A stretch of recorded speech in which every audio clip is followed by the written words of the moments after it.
प्रिय मित्रों, जय श्री कृष्ण। मैं हूं आचार्य डॉक्टर विष्णु कुमार मिश्रा।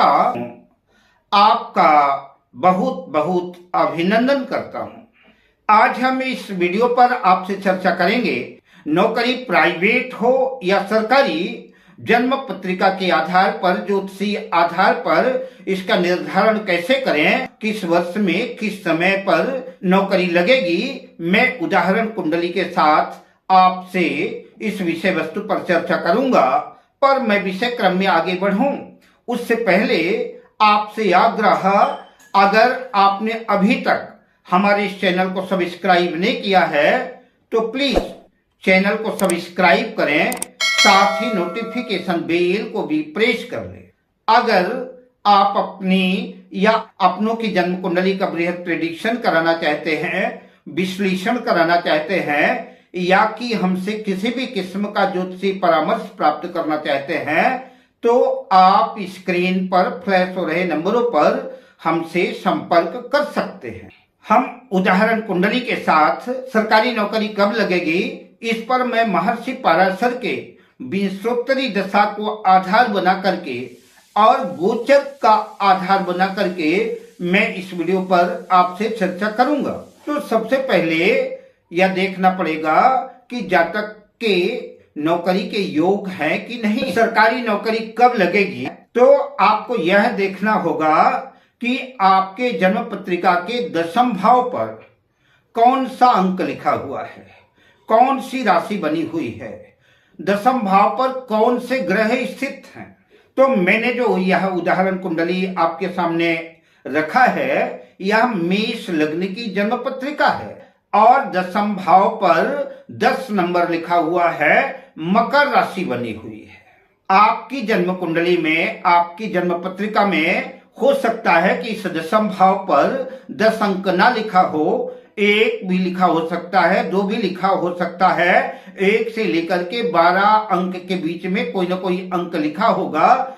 मेष से लेकर के मीन राशि तक दशम भाव में कोई ना कोई राशि बनी होगी, और हो सकता है कि दशम भाव में कोई ग्रह भी स्थित हो, और ऐसा भी हो सकता है कि कोई ग्रह ना हो। तो इस मेष लग्न की जन्म पत्रिका पर दशम भाव पर 10 नंबर लिखा हुआ है, मकर राशि बनी हुई है, और मकर राशि के स्वामी शनिदेव हैं।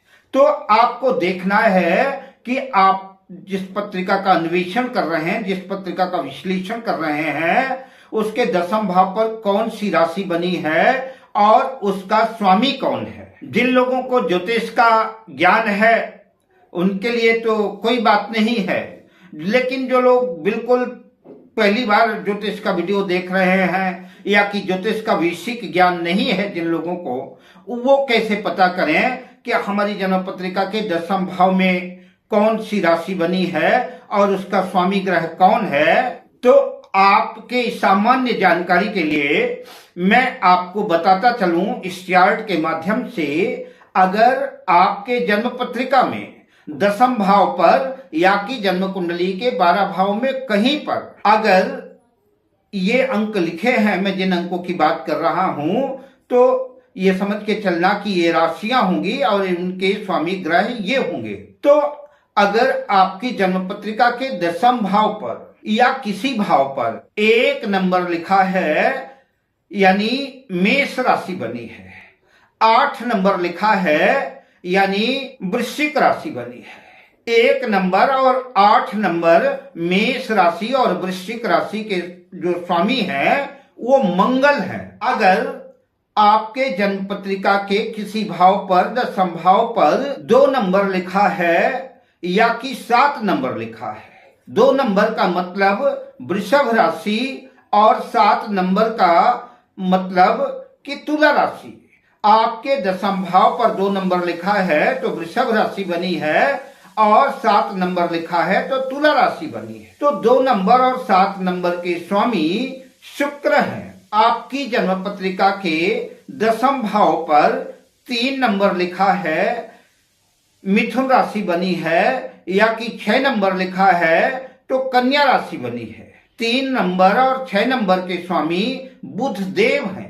आपकी जन्म पत्रिका में अगर दशम भाव पर या किसी भाव पर 4 नंबर लिखा है तो 4 नंबर का मतलब कर्क राशि है। 4 नंबर कर्क राशि के स्वामी चंद्रदेव हैं। आपके जन्म पत्रिका के दशम भाव पर 5 नंबर लिखा है। 5 नंबर का मतलब सिंह राशि बनी है और सिंह राशि के स्वामी सूर्य देव हैं। अगर आपकी जन्म पत्रिका के दशम भाव पर 9 नंबर या 12 नंबर लिखा है तो 9 नंबर का मतलब धनु राशि बनी है। 12 नंबर लिखा है, इसका मतलब कि मीन राशि बनी है। तो 9 नंबर धनु राशि, 12 नंबर मीन राशि के स्वामी ग्रह देवगुरु बृहस्पति हैं। अगर आपकी जन्म पत्रिका के दशम भाव पर 10 नंबर लिखा है, इसका मतलब है कि मकर राशि बनी है। 11 नंबर लिखा है तो इसका मतलब है कि दशम भाव पर कुंभ राशि बनी है। 10 नंबर और 11 नंबर के स्वामी शनिदेव हैं। तो आप इस चार्ट को देख करके लग्न में, जन्म पत्रिका के दशम भाव में या कि जन्म कुंडली के किसी भी भाव में अगर ये अंक लिखे हुए हैं, मैंने जो आपको बताए हैं, इस चार्ट को देख करके आप आसानी से समझ सकते हैं कि आपके किस भाव में कौन सी राशि बनी है, कौन सा अंक लिखा है, कौन सी राशि बनी है और उस राशि के स्वामी ग्रह कौन है, आप बिल्कुल आसानी से, सहजता से समझ सकेंगे। तो आइए, नौकरी कब लगेगी इसके निर्धारण के लिए विषय क्रम में प्रवेश करते हैं। हम इन्हें चार्ट के माध्यम से आपको राशि और ग्रहों के स्वामियों का परिचय दे दिया है। अब नौकरी कब लगेगी, समय निर्धारण की चर्चा करते हैं। आपकी जन्म पत्रिका के जन्म कुंडली के दशम भाव पर जो राशि बनी है, जो राशि का स्वामी है, दशम भाव के स्वामी को दशमेश कहते हैं। जन्म पत्रिका में दशमेश या कि दशम भाव पर जो योग कारक ग्रह बैठे हुए हैं या कि दशम भाव का स्वामी जो दशमेश है, उसकी महादशा में दशम भाव में बैठे योग कारक ग्रहों के, मित्र ग्रहों के अंतरदशा में लग्नेश और लाभेश, एकादशेश, नौमेश, खष्ठेश, पंचमेश या मित्र ग्रहों की दशा अंतरदशा में ऐसा हो सकता है कि दशमेश की महादशा चल रही हो और मित्र ग्रहों की, भाग्येश की, लग्नेश की, एकादशेश की, पंचमेश की किसी की अंतरदशा चल रही हो या कि लग्नेश की, योग कारक ग्रहों की, नौमेश की, भाग्येश की, एकादशेश की, खष्ठेश की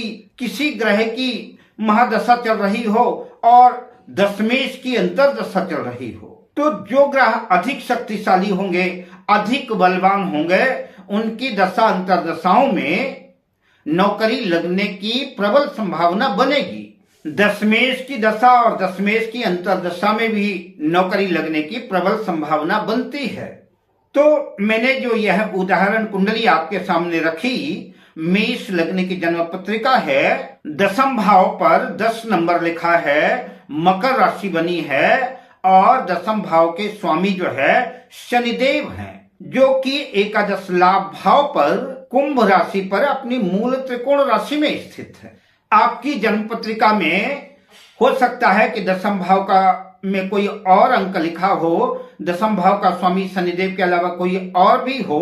तो मैंने आपके सामने जो ये चार्ट रखा है, इस चार्ट को देख करके आप ये देख लीजिएगा कि आपके दशम भाव में कौन सी गिनती लिखी है, कौन सा अंक लिखा है और इस चार्ट के अंक के सामने उसकी राशि लिखी है और उस राशि के स्वामी का नाम लिखा हुआ है।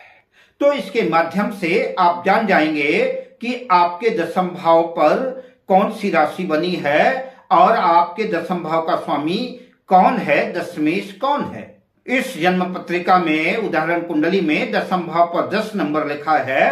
तो मैंने इस चार्ट में देखा, दशम भाव में जहां पर 10 नंबर लिखा है तो चार्ट में देखा कि 10 नंबर के आगे मकर राशि लिखी है और मकर राशि के आगे देखा तो उसका स्वामी ग्रह शनिदेव लिखा हुआ है। इस तरह से आप इस चार्ट के माध्यम से आपके दशम भाव में कौन सी राशि बनी है और उस राशि का स्वामी कौन है, दसम भाव का स्वामी कौन है, आप जान सकते हैं। तो आपको जन्म पत्रिका का दसम भाव देखना है। दसम भाव कैरियर का भाव तो है ही है, कर्म क्षेत्र का भाव है, इससे कैरियर का विचार करते हैं। पर नौकरी के लिए जन्म पत्रिका का षष्ठम भाव भी देखना पड़ेगा, छठा भाव भी बलवान होना चाहिए। अगर छठा भाव कमजोर है, कमजोर है, तो ऐसी कंडीशन में नौकरी लगने की संभावना नहीं बनेगी। जन्म कुंडली का यह छठा भाव दसम भाव का भाग्य भाव है। हम जब दसम भाव से गिनेंगे तो यह छठा भाव नौवां भाव कहलाएगा। जैसे गिनकर देखते हैं, दसम भाव से 1, 2, 3, 4, 5, 6, 7, 8, 9, तो दसम भाव से यह नौवां भाव हुआ। इसका महत्व इसलिए भी हो जाता है कि जो आपके कैरियर का भाग्य है, आपके कैरियर को बल मिले, भाग्य का साथ मिले, उसके लिए जन्म पत्रिका का छठा भाव भी बलवान होना चाहिए। तो हमने इस उदाहरण कुंडली के माध्यम से देखा, इस छठे भाव पर कन्या राशि में सूर्य और गुरु की युति है। सूर्य जो इस जन्म पत्रिका के पंचमेश हैं, पंचम भाव के स्वामी है, शिक्षा के स्वामी है, और देव गुरु बृहस्पति जन्म पत्रिका के नवम भाव भाग्य भाव के स्वामी है। पंचमेश नवमेश की युति छठे भाव पर है। भाग्येश देवगुरु बृहस्पति की पंचम दृष्टि दसम भाव पर है। लग्नेश मंगल सप्तम भाव में स्थित होकर के चौथी दृष्टि से मकर राशि को, अपनी उच्च राशि को देख रहे हैं। इस जातक की 24 सितंबर 2021 में रेलवे में नौकरी लगी। जब इस जातक की नौकरी लगी, उस समय पंचमेश पंचम भाव के स्वामी सूर्य की महादशा चल रही थी। पंचमेश सूर्य की महादशा चल रही थी और दशमेश शनि की अंतर्दशा चल रही थी, और भाग्येश देवगुरु बृहस्पति की प्रत्यंतर दशा चल रही थी। इस जातक की रेलवे में नौकरी सूर्य की महादशा में, शनि की अंतर्दशा में और देवगुरु बृहस्पति की प्रत्यंतर दशा में लगी। इस तरह से किसी भी विषय वस्तु के समय का निर्धारण करने के लिए उस भाव का जो भावेश है, योग कारक ग्रहों की दशा अंतर्दशा में महर्षि पराशर के विंशोत्तरी दशा, अंतर्दशा, प्रत्यंतर दशा का अवलोकन करना चाहिए। नौकरी कब लगेगी, इस उदाहरण कुंडली के माध्यम से समझ चुके होंगे। नौकरी कब लगेगी, इसका निर्धारण कैसे किया जाता है, विंशोत्तरी दशा को आधार बनाकर के मैंने आपसे चर्चा की। अब मैं गोचर के आधार पर इसी उदाहरण कुंडली से चर्चा गोचर की करूंगा। तो आप दशा, अंतर्दशा, प्रत्यंतर दशा तो देखेंगे ही, साथ में नौकरी कब लगेगी तो उस समय का गोचर भी आपको देखना पड़ेगा। सूर्य और चंद्रमा के योग के बिना सरकारी नौकरी लगना मुश्किल है, इसलिए सूर्य और चंद्र की महत्वपूर्ण भूमिका है।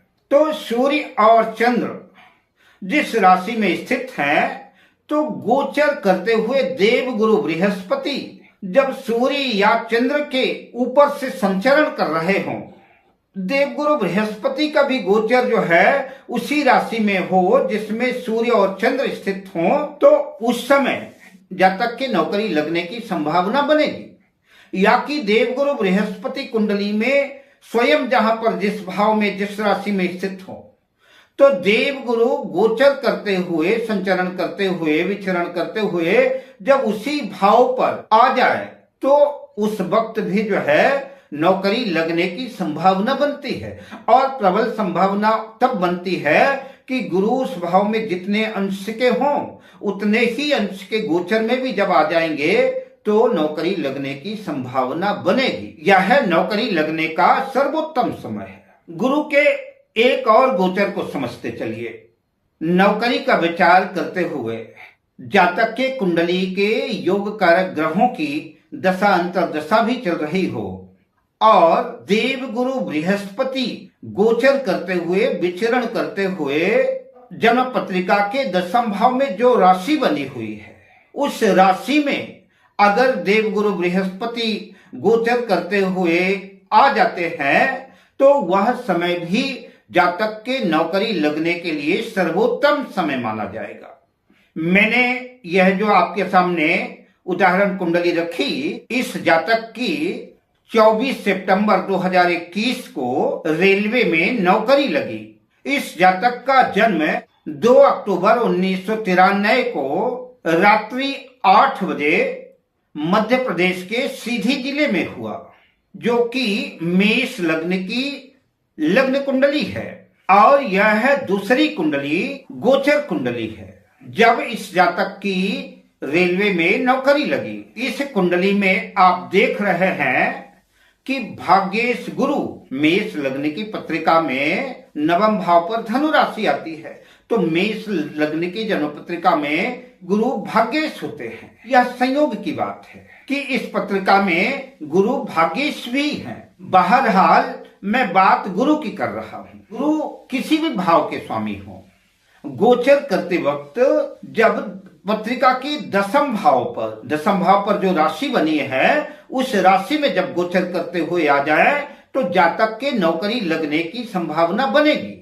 इस जन्म पत्रिका में 24 सितंबर 2021 की गोचर कुंडली में इस समय देवगुरु बृहस्पति मेष लग्न की इस पत्रिका के 10वें भाव पर गोचर कर रहे हैं। और संयोग की एक और बात हुई, शनि भी उस समय गोचर करते हुए 10वें भाव में ही स्थित है। क्योंकि 10वें भाव पर मकर राशि पर देवगुरु बृहस्पति नीच के हो जाते हैं और संयोग से शनि का भी गोचर जो 10वें भाव पर है, तो अत्यंत सुंदर नीच राजभंग योग भी बना। नीच राजभंग योग न भी बनता तब भी गुरु का गोचर है तो नौकरी जातक की इस अवधि में लगती, लेकिन नीच राजभंग योग बन गया तो उत्कृष्ट योग हो गया।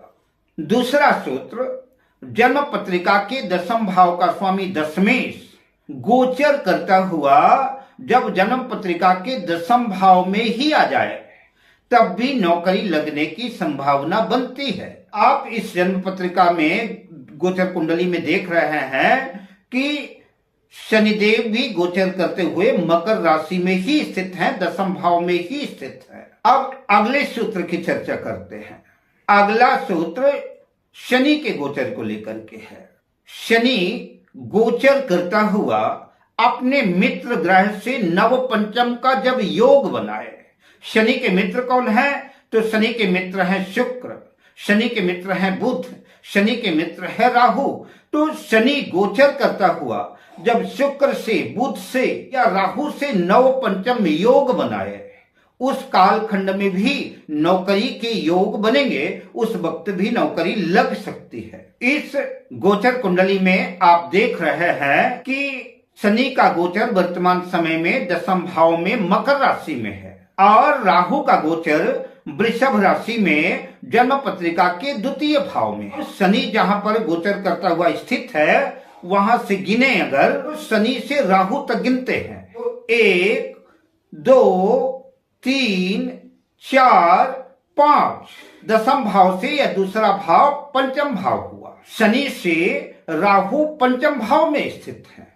अब राहु से गिनेंगे 1, 2, 3, 4, 5, 6, 7, 8, 9, यह 9वां भाव, 2 भाव से 10वें भाव 9वां भाव आएगा। तो राहु से शनि 9वें भाव में है, तो इस तरह से नव पंचम योग बना। शनि गोचर करता हुआ जब अपने मित्र ग्रहों से, शुक्र से, बुध से या राहु से नव पंचम योग बनाए, वह भी नौकरी मिलने का सर्वोत्तम समय होता है। अब मैं आपसे लेता हूं विदा, शुभ कामनाओं के साथ। जय श्री कृष्ण।